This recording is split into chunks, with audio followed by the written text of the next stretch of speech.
सत्य का यह पर्व है, हर मन का है विश्वास। श्री सत्यनारायण की कथा हर ले हर संताप। बोलिए सत्यनारायण भगवान की जय। श्री सत्यनारायण भगवान की कथा हमें सत्य, धर्म और भक्ति के मार्ग पर चलने की प्रेरणा देती है। ये कथा जीवन में सुख, शांति और समृद्धि का संचार करती है, भक्तों के दुख दूर करती है। तो आइए श्रोताओं, आज पौष पूर्णिमा के शुभ अवसर पर हम सभी सत्यनारायण भगवान का स्मरण करते हुए इस दिव्य कथा का श्रवण करते हैं। पौराणिक कथा के अनुसार एक समय नैमिषारण्य तीर्थ में शौनक आदि 88,000 ऋषियों ने श्री सूत जी से कहा, हे प्रभु, इस कलयुग में वेद विद्या रहित मनुष्यों को प्रभु भक्ति किस प्रकार मिलेगी और उनका उद्धार कैसे होगा? हे मुनिश्रेष्ठ, कोई ऐसा तप कहिए जिससे थोड़े समय में पुण्य प्राप्त होवे और मनोवांछित फल मिले। ऐसी कथा को सुनने की हमारी इच्छा है। सर्वशास्त्र ज्ञाता श्री सूत जी बोले, हे वैष्णवों में पूज्य, आप सबने प्राणियों के हित की बात पूछी है। अब मैं उस श्रेष्ठ व्रत को आप लोगों से कहूँगा जिस व्रत को नारद जी ने श्री लक्ष्मी नारायण भगवान से पूछा था और लक्ष्मीपति ने मुनिश्रेष्ठ नारद जी से कहा था। सो ध्यान पूर्वक सुनो। एक समय योगीराज नारद जी दूसरों के हित की इच्छा से अनेक लोकों में घूमते हुए मृत्यु लोक में आ पहुंचे।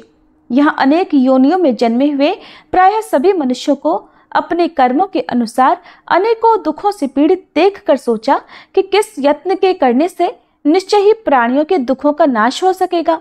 ऐसा मन में सोचकर देवर्षि मुनि श्री विष्णु लोक को गए।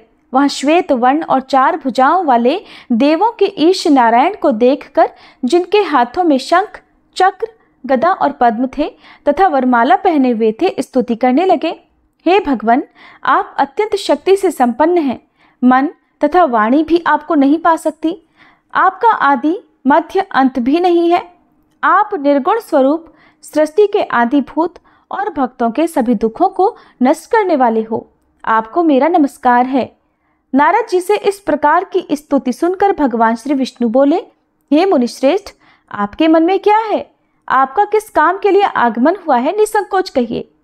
तब नारद मुनि बोले, प्रभु, मृत्युलोक में सब मनुष्य जो अनेक योनियों में पैदा हुए हैं, अपने अपने कर्मों के द्वारा अनेक प्रकार के दुखों से दुखी हो रहे हैं। हे नाथ, यदि आप मुझ पर दया रखते हो तो बतलाइए कि उन मनुष्यों के सब दुख थोड़े से ही प्रयत्न से कैसे दूर हो सकते हैं? तब श्री विष्णु भगवान जी बोले, हे नारद, मनुष्यों की भलाई के लिए तुमने बहुत अच्छी बात पूछी है। जिस काम के करने से मनुष्य मोह से छूट जाता है, वह मैं कहता हूँ, सुनो। बहुत पुण्य देने वाला, स्वर्ग तथा मृत्युलोक दोनों में दुर्लभ एक अत्यंत उत्तम व्रत है। आज मैं प्रेमवश होकर तुमसे कहता हूँ, श्री सत्यनारायण भगवान का ये व्रत अच्छी तरह विधि पूर्वक करके मनुष्य धरती पर आयु पर्यंत सुख भोग कर मरने पर मोक्ष को प्राप्त होता है। श्री भगवान के वचन सुनकर नारद मुनि बोले, हे भगवान, उस व्रत का फल क्या है? क्या विधान है? और किसने ये व्रत किया है? और किस दिन यह व्रत करना चाहिए? विस्तार पूर्वक कहिए। भगवान विष्णु बोले, हे नारद, दुख, शोक आदि को दूर करने वाला, धन धान्य को बढ़ाने वाला, सौभाग्य तथा संतान को देने वाला यह व्रत सब स्थानों पर विजय करने वाला है। भक्ति और श्रद्धा के साथ किसी भी दिन मनुष्य श्री सत्यनारायण की प्रातःकाल के समय ब्राह्मणों और बंधुओं के साथ धर्मपरायण होकर पूजा करे। भक्ति भाव से नैवेद्य, केले का फल, शहद, घी, दूध और गेहूं का आटा सवाया लेवे। गेहूं के अभाव में साठी का चूर्ण भी ले सकते हैं और सब पदार्थों को भगवान को अर्पण कर देवे तथा बंधुओं सहित ब्राह्मणों को भोजन करावे। पश्चात स्वयं भोजन करे।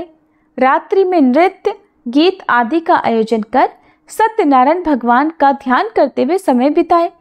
इस तरह व्रत करने पर मनुष्यों की इच्छा निश्चय पूरी होती है। विशेष रूप से कलिकाल में भूमि पर यही मोक्ष का सरल उपाय है। प्रेम से बोलिए श्री सत्यनारायण भगवान की जय। श्री सत्यनारायण व्रत कथा का प्रथम अध्याय संपूर्ण। दूसरा अध्याय। श्री सूत जी बोले, हे ऋषियों, जिसने पहले समय में इस व्रत को किया है उसका इतिहास कहता हूँ, ध्यान पूर्वक सुनो। सुंदर काशीपुरी नगरी में एक अत्यंत निर्धन ब्राह्मण रहता था। वह भूख और प्यास से बेचैन हुआ नित्य पृथ्वी पर घूमता था। ब्राह्मणों से प्रेम करने वाले भगवान ने ब्राह्मण को दुखी देखकर बूढ़े ब्राह्मण का रूप धरकर उसके पास जाकर आदरपूर्वक पूछा, हे विप्र, तुम नित्य दुखी होकर पृथ्वी पर क्यों घूमते हो? हे ब्राह्मण, ये सब मुझसे कहो, मैं सुनना चाहता हूँ। तब वह ब्राह्मण बोला, मैं निर्धन ब्राह्मण हूँ, भिक्षा के लिए पृथ्वी पर फिरता हूँ। हे भगवान, यदि आप इससे छुटकारा पाने का कोई उपाय जानते हो तो कृपा कर मुझे बताएं। वृद्ध ब्राह्मण बोला, हे विप्र, सत्यनारायण भगवान मनोवांछित फल देने वाले हैं, इसलिए तुम उनका पूजन करो, जिसके करने से मनुष्य सब दुखों से मुक्त हो जाता है। तब ब्राह्मण को व्रत का सारा विधान बतलाकर बूढ़े ब्राह्मण का रूप धारण करने वाले श्री सत्यनारायण भगवान वहीं अंतर्ध्यान हो गए। जिस व्रत को वृद्ध ब्राह्मण ने बतलाया है, मैं उसको अवश्य करूंगा, यह निश्चय करने पर उसे रात भर नींद नहीं आई। सवेरे उठकर सत्यनारायण भगवान के व्रत का निश्चय कर वह भिक्षा के लिए चला। उस दिन उसको भिक्षा में बहुत सारा धन मिला, जिससे बंधु बांधवों के साथ उसने सत्यनारायण भगवान का व्रत किया। इसके करने से वह ब्राह्मण सब दुखों से छूटकर अनेक प्रकार की संपत्तियों से युक्त हुआ। उस समय से वह ब्राह्मण हर मास व्रत करने लगा। इस तरह सत्यनारायण भगवान के व्रत को जो भी करेगा वह मनुष्य सब दुखों से छूट जाएगा। इस तरह नारद जी से सत्यनारायण भगवान का कहा हुआ यह व्रत मैंने तुमसे कहा। हे विप्रो, मैं अब और क्या कहूँ? तब ऋषिगण बोले, हे मुनीश्वर, संसार में इस ब्राह्मण से सुनकर किस किसने इस व्रत को किया, हम वह सब भी सुनना चाहते हैं। इसके लिए हमारे मन में अत्यंत जिज्ञासा हो रही है। सूत जी बोले, हे मुनियों, जिसने इस व्रत को किया है वह सब भी सुनो। एक समय वह ब्राह्मण धन और ऐश्वर्य के अनुसार बंधु बांधवों के साथ व्रत करने को तैयार हुआ। उसी समय एक लकड़ी बेचने वाला बूढ़ा आदमी आया और बाहर लकड़ियों को रखकर ब्राह्मण के मकान में गया। प्यास से दुखी लकड़हारा उनको व्रत करते देखकर ब्राह्मण को नमस्कार करके कहने लगा, ये आप क्या कर रहे हैं? इसके करने से क्या फल मिलता है? कृपा करके मुझको बताइए। ब्राह्मण ने कहा, सब मनोरथों को पूर्ण करने वाला यह सत्यनारायण भगवान व्रत है। इसकी ही कृपा से मेरे यहाँ धन धान्य आदि की वृद्धि हुई है। ब्राह्मण से इस व्रत के बारे में जानकर लकड़हारा अत्यंत प्रसन्न हुआ। चरणामृत लेकर प्रसाद ग्रहण करने के बाद वह अपने घर को गया। अगले दिन लकड़हारे ने अपने मन में इस प्रकार का संकल्प लिया कि आज गांव में लकड़ी बेचने से जो धन मिलेगा उसी से सत्यनारायण भगवान का उत्तम व्रत करूंगा। ऐसा मन में निश्चय कर वह बूढ़ा आदमी लकड़ियां अपने सिर पर रखकर जिस नगर में धनवान लोग रहा करते थे ऐसे सुंदर नगर में गया। उस दिन वहां पर उसे उन लकड़ियों का दाम पहले से 4 गुना मिला। तब वह लकड़हारा दाम लेकर अति प्रसन्न होकर पके केले, शक्कर, घी, दूध, दही और गेहूं का चूर्ण इत्यादि सत्यनारायण भगवान के व्रत की कुल सामग्रियों को लेकर अपने घर गया। फिर उसने अपने परिवारजनों को बुलाकर विधि के साथ भगवान का पूजन और व्रत किया। उस व्रत के पुण्य प्रभाव से वह बूढ़ा लकड़हारा धन, पुत्र आदि से युक्त हुआ और संसार के समस्त सुख भोग कर अंत में वैकुंठ लोक को चला गया। श्री सत्यनारायण भगवान की जय। श्री सत्यनारायण व्रत कथा का 2वां अध्याय संपूर्ण। 3वां अध्याय। श्री सूत जी बोले, हे श्रेष्ठ मुनियों, अब आगे की कथा कहता हूँ, सुनो। पहले समय में उल्कामुख नाम का एक बुद्धिमान राजा रहा करता था। वह सत्यवक्ता और जितेंद्रिय था। प्रतिदिन देव स्थानों पर जाता और गरीबों को धन देकर उनके कष्ट दूर करता था। उसकी पत्नी कमल के समान मुख वाली और सती साध्वी थी। पुत्र प्राप्ति के लिए भद्रशिला नदी के तट पर उन दोनों ने सत्यनारायण भगवान का व्रत किया। उस समय वहां एक साधु नामक वैश्य आया। उसके पास व्यापार के लिए बहुत सारा धन था। वह नाव को किनारे पर ठहराकर राजा के पास आ गया और राजा को व्रत करते देखकर विनय के साथ पूछने लगा, हे राजन, भक्ति युक्त चित्त से ये आप क्या कर रहे हैं? मेरी सुनने की इच्छा है, सो आप मुझे ये बताइए। तब राजा बोला, हे वैश्य, अपने बांधवों के साथ पुत्र आदि की प्राप्ति के लिए यह महाशक्तिवान सत्यनारायण भगवान का व्रत और पूजन में कर रहा हूँ। राजा के वचन सुनकर साधु आदर से बोला, हे राजन, मुझसे भी इसका सब विधान कहो। मैं भी आपके कहे अनुसार इस व्रत को अवश्य करूंगा। मेरी भी कोई संतान नहीं है और मुझे विश्वास है कि इस व्रत के करने से निश्चय ही मुझे संतान प्राप्ति होगी। तब राजा से सब विधान सुनकर व्यापार से निवृत्त होकर वह आनंद के साथ अपने घर को गया। साधु ने अपनी स्त्री को संतान देने वाले इस व्रत को सुनाया और प्रण किया कि जब मेरे यहाँ संतान होगी तब मैं इस व्रत को करूंगा। साधु ने ऐसे वचन अपनी पत्नी लीलावती से कहे। एक दिन उसकी पत्नी पति के साथ आनंदित होकर सांसारिक धर्म में प्रवृत्त होकर श्री सत्यनारायण भगवान की कृपा से गर्भवती हो गई और 10वें महीने में उसके एक सुंदर कन्या का जन्म हुआ। वह कन्या दिनों दिन इस तरह बढ़ने लगी जैसे शुक्ल पक्ष का चंद्रमा बढ़ता है। कन्या का नाम कलावती रखा गया। तब लीलावती ने मीठे शब्दों में अपने पति से कहा कि स्वामी, जो आपने संकल्प लिया था कि मैं संतान होने पर सत्यनारायण भगवान का व्रत करूंगा, अब आप उसे करिए। साधु बोला, हे प्रिय, इसके विवाह पर करूंगा। इस प्रकार अपनी पत्नी को आश्वासन देकर वह नगर को चला गया। अब कलावती अपने पिता के घर में रहकर बड़ी हो रही थी। एक दिन साधु ने जब नगर में सखियों के साथ अपनी पुत्री को देखा तो तुरंत दूत को बुलाकर कहा कि पुत्री के लिए कोई सुयोग्य वर देख कर लाओ। साधु की आज्ञा पाकर दूत कंचन नगर पहुंचा और वहां पर बहुत खोज कर, बहुत देखभाल कर कन्या के लिए सुयोग्य वणिक पुत्र को ले आया। उस सुयोग्य युवक को देखकर साधु ने अपने बंधु बांधवों सहित प्रसन्नचित होकर अपनी पुत्री का विवाह उसके साथ कर दिया, किंतु दुर्भाग्य से विवाह के समय भी वह उस व्रत को करना भूल गया। तब श्री सत्यनारायण भगवान क्रोधित हो गए और साधु को श्राप दे दिया कि तुम्हें दारुण दुख प्राप्त होगा। अपने कार्य में कुशल साधु वैश्य अपने जामाता सहित समुद्र के समीप स्थित रत्नपुर नगर में गया और वहां दोनों ससुर जमाई चंद्रकेतु राजा के उस नगर में व्यापार करने लगे। एक दिन भगवान सत्यनारायण की माया से प्रेरित कोई चोर राजा का धन चुराकर भागा जा रहा था, किंतु राजा के दूतों को आता देखकर चोर घबराकर भागते हुए धन को वहीं चुपचाप छोड़कर चले गए जहां वे ससुर और जमाई ठहरे हुए थे। जब दूतों ने उन साधु वैश्य के पास राजा के धन को रखा हुआ देखा तो वे उन्हीं को चोर समझकर दोनों को बांध कर ले गए और राजा के पास जाकर बोले, हे राजन, ये 2 चोर हम पकड़ कर लाए हैं, देखकर आज्ञा दीजिए। तब राजा की आज्ञा से उनको कठोर कारावास में डलवा दिया गया और उनका सब धन भी छीन लिया गया। सत्यनारायण भगवान के श्राप के कारण साधु वैश्य की पत्नी और पुत्री भी इधर घर में बहुत दुखी रहने लगी। उनके घर पर जो भी धन रखा था चोर चुरा कर ले गए। शारीरिक और मानसिक पीड़ा तथा भूख प्यास से अति दुखी होकर और अन्न की चिंता में कलावती एक दिन एक ब्राह्मण के घर गई। वहां उसने सत्यनारायण भगवान का व्रत होते देखा, फिर कथा सुनी और प्रसाद ग्रहण करके रात होने पर वह घर आई। तब उसकी माता ने कलावती से पूछा, हे पुत्री, तू अब तक कहाँ रही और तेरे मन में क्या है? कलावती कहने लगी, माते, मैंने एक ब्राह्मण के घर पर श्री सत्यनारायण भगवान का व्रत होते देखा है।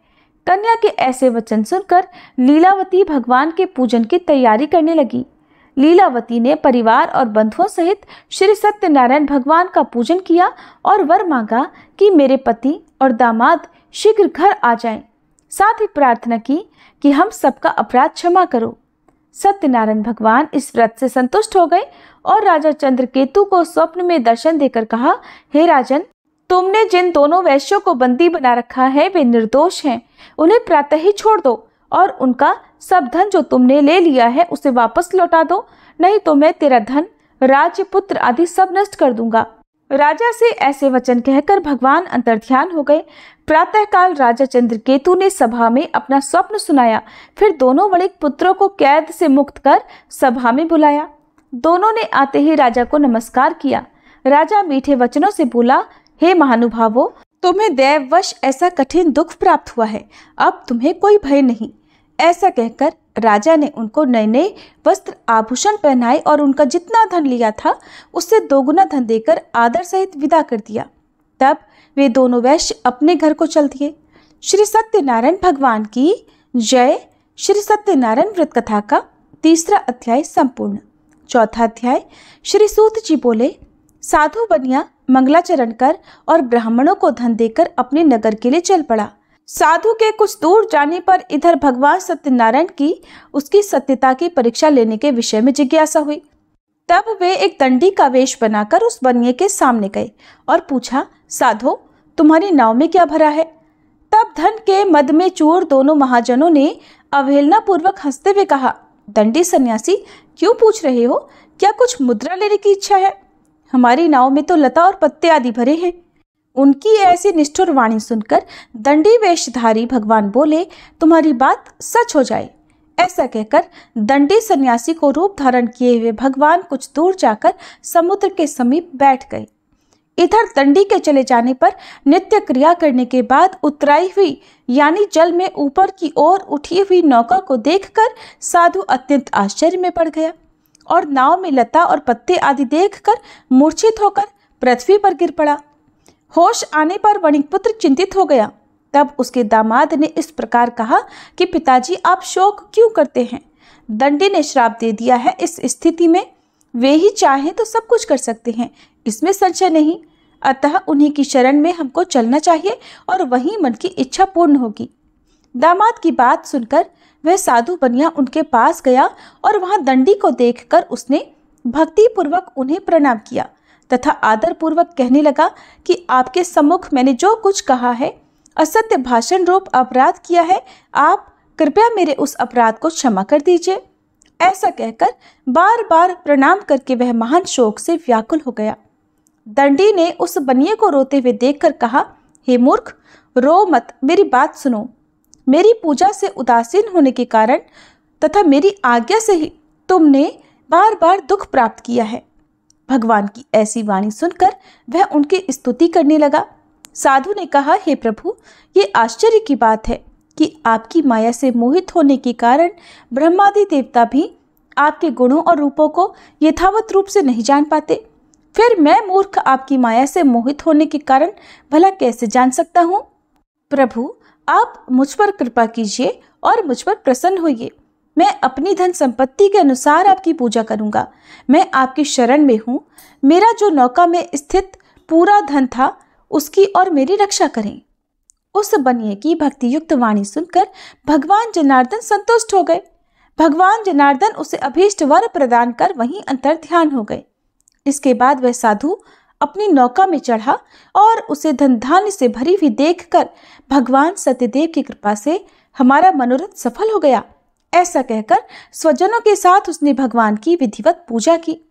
भगवान श्री सत्यनारायण की कृपा से वह आनंद से परिपूर्ण हो गया और नाव को प्रयत्न पूर्वक संभाल कर उसने अपने देश के लिए प्रस्थान किया। साधु बनिए ने अपने दामाद से कहा, वह देखो, मेरी रत्नपुरी नगरी दिखाई दे रही है। इसके बाद उसने अपने धन के रक्षक दूत को अपने आने का समाचार देने के लिए अपनी नगरी में भेजा। उसके बाद उस दूत ने नगर में जाकर साधु की पत्नी को हाथ जोड़कर प्रणाम किया और उसके लिए अभीष्ट बात की। सेठ जी अपने दामाद और बंधु वर्ग के साथ बहुत सारे धन धान्य से संपन्न होकर नगर के निकट पधार गए हैं। दूत के मुख से ये बात सुनकर वह अत्यंत आनंदित हुई और उस साध्वी ने श्री सत्यनारायण की पूजा करके अपनी पुत्री से कहा, पुत्री, मैं साधु के दर्शन करने के लिए जा रही हूँ, तुम भी जल्दी आना। माता का ऐसा वचन सुनकर व्रत को समाप्त करके प्रसाद का परित्याग करके कलावती भी अपने पति का दर्शन करने के लिए चल पड़ी। इससे भगवान सत्यनारायण रुष्ट हो गए और उन्होंने उसके पति को तथा नौका को धन के साथ हरण करके जल में डुबो दिया। इसके बाद कलावती कन्या अपने पति को न देखकर महान शोक से रुदन करती हुए पृथ्वी पर गिर पड़ी। नाव का अदर्शन और कन्या को अत्यंत दुखी देखकर भयभीत मन से साधु बनिए ने सोचा, ये क्या आश्चर्य हो गया। नाव का संचालन करने वाले भी सभी चिंतित हो गए। इसके बाद वह लीलावती भी कन्या को देखकर दुख से व्याकुल हो गई और अत्यंत दुख से विलाप करती हुई अपने पति से इस प्रकार बोली, स्वामी, अभी अभी नौका के साथ वह अदृश्य कैसे हो गया? न जाने किस देवता की उपेक्षा से वह नौका हरण कर ली गई, या फिर श्री सत्यनारायण का महात्म्य भला कौन जान सकता है। ऐसा कहकर वह अपने परिवारजनों के साथ विलाप करने लगी और कलावती कन्या को गोद में लेकर रोने लगी। कलावती भी अपने पति के नष्ट हो जाने पर दुखी हो गई और पति की पादुका लेकर उनका अनुगमन करने के लिए उसने मन में निश्चय किया। कन्या के इस प्रकार के आचरण को देखकर पत्नी सहित वह धर्म के साधु कन्या अत्यंत शोक व्याकुल हो गया और सोचने लगा, या तो भगवान सत्यनारायण ने यह अपहरण किया है या फिर हम सभी भगवान सत्यदेव की माया से मोहित हो गए हैं। अपनी धन की शक्ति के अनुसार मैं भगवान श्री सत्यनारायण की पूजा करूंगा। तब सभी को बुलाकर इस प्रकार कहकर उसने अपने मन की इच्छा प्रकट की और बारंबार भगवान सत्यदेव को दंडवत प्रणाम किया। इससे दीनों के परिपालक भगवान सत्यदेव प्रसन्न हो गए। भक्त वत्सल भगवान ने कृपा पूर्वक आकाशवाणी की कि तुम्हारी कन्या प्रसाद छोड़कर अपने पति को देखने चली आई है। निश्चय ही इस कारण उसका पति अदृश्य हो गया है। यदि घर जाकर यह प्रसाद ग्रहण करके वापस आए तो हे साधु कन्या, तुम्हारी पुत्री पति को प्राप्त करेगी, इसमें संशय नहीं। कलावती ने भी यह दिव्य आकाशवाणी सुनी तो वह शीघ्र ही अपने घर गई और उसने प्रसाद ग्रहण किया। वापस आकर उसने अपने परिवारजनों और अपने पति को भी देखा। तब कलावती कन्या ने अपने पिता से कहा कि पिताजी, अब तो घर चलिए, देरी क्यों कर रहे हैं। कन्या की बात सुनकर वणिक पुत्र संतुष्ट हो गया और विधि विधान से भगवान सत्यनारायण का पूजन करके धन तथा बंधु बांधवों के साथ अपने घर को गया। इसके बाद पूर्णिमा और संक्रांति पर्वों पर भगवान सत्यनारायण का पूजन करते हुए इस लोक में सुख भोग कर अंत में वह सत्यपुर वैकुंठ लोक को चला गया। प्रेम से बोलिए श्री सत्यनारायण भगवान की जय। श्री सत्यनारायण भगवान व्रत कथा का चौथा अध्याय संपूर्ण। पांचवा अध्याय। श्री सूत जी बोले, श्रेष्ठ मुनियों, अब इसके बाद मैं दूसरी कथा कहूंगा। आप लोग ध्यान पूर्वक सुनिए। अपनी प्रजा का पालन करने में तत्पर तुंगध्वज नामक एक राजा था। उसने सत्यदेव के प्रसाद का परित्याग करके दुख प्राप्त किया। एक बार वह वन में बहुत से पशुओं को मारकर वट वृक्ष के नीचे आया। वहां उसने देखा कि गोपगण बंधु बांधवों के साथ संतुष्ट होकर भक्ति पूर्वक भगवान सत्यदेव की पूजा कर रहे हैं। राजा यह देखकर भी अहंकारवश न तो वहां गया और न उसने भगवान सत्यनारायण को प्रणाम ही किया। पूजन के बाद सभी गोपगण भगवान का प्रसाद राजा के समीप रखकर वहां से लौट आए और इच्छानुसार उन सभी ने भगवान का प्रसाद ग्रहण किया। इधर राजा को प्रसाद का परित्याग करने से बड़ा दुख मिला। उसका संपूर्ण धन, धान्य और सभी सौपुत्र नष्ट हो गए। राजा ने मन में यह निश्चय किया कि अवश्य ही भगवान सत्यनारायण ने हमारा नाश कर दिया है, इसलिए मुझे वहां जाना चाहिए जहां श्री सत्यनारायण का पूजन हो रहा था। ऐसा मन में निश्चय करके वह राजा गोपगणों के समीप गया और उसने गोपगणों के साथ भक्ति श्रद्धा से युक्त होकर विधि पूर्वक भगवान सत्यदेव की पूजा की।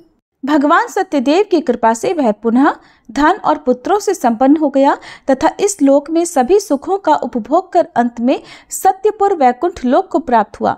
श्री सूत जी कहते हैं, जो व्यक्ति इस परम दुर्लभ श्री सत्यनारायण के व्रत को करता है और पुण्यमयी तथा फल प्रदायिनी भगवान की कथा को भक्ति युक्त होकर सुनता है, उसे भगवान सत्यनारायण की कृपा से धन धान्य आदि की प्राप्ति होती है।